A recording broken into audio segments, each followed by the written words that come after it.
Makes women leaders unique from men in modern society? Unique from men because they tend to lead with empathy and understanding. And that leads with courage, kindness, and a heart that is willing to serve. Thank you so much.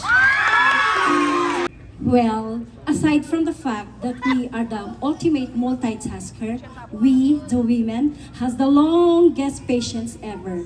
We can face struggles and difficulties. We can endure and tolerate pain, may it be physical or emotional. Men can easily give up, but we are not. Because once we get up, it would be the end of everything, and that is a proven fact. Thank you. Can we continue, please? And that is a proven fact. Today, Before anything else, I would like to say thank you for that very pleasant question, madam.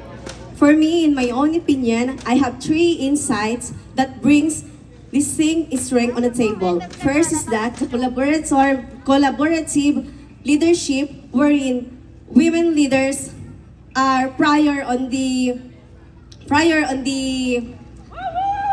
team. And then the second one is that the emotional intelligence wherein women leaders are more attuned in the emotions. And the lastly is that the diverse perspective wherein the women's leaders.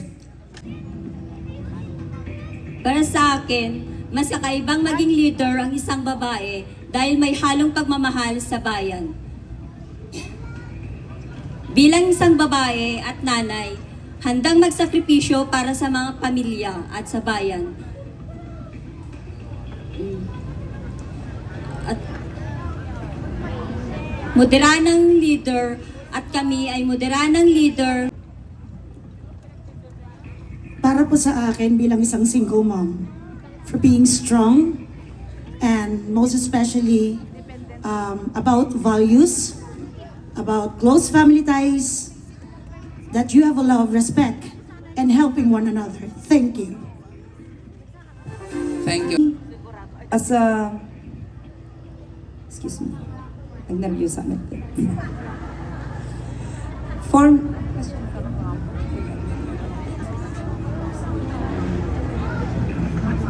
For me, women is more unique than men because we women empowered by beauty and personality.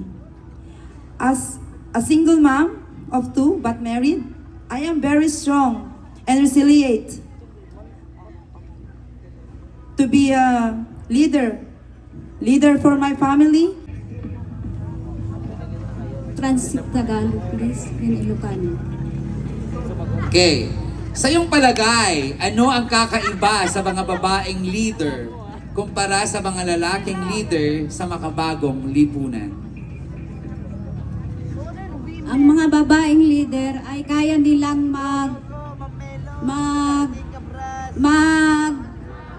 magbalaki sa mga lalaki para itaguyod ang mga babae para sa lahat ng mga.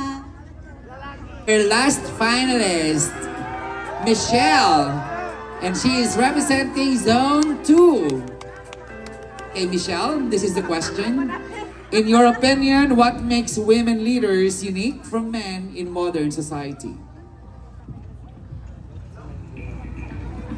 Ang pagkakaiba po ng babae bilang isang leader ay ang pagiging decision making with love. Nagmumula po ito sa kanilang puso. Gaya po ngayon ng ating administrasyon na si Mayor Edna Caballos Sanidad, sorry po.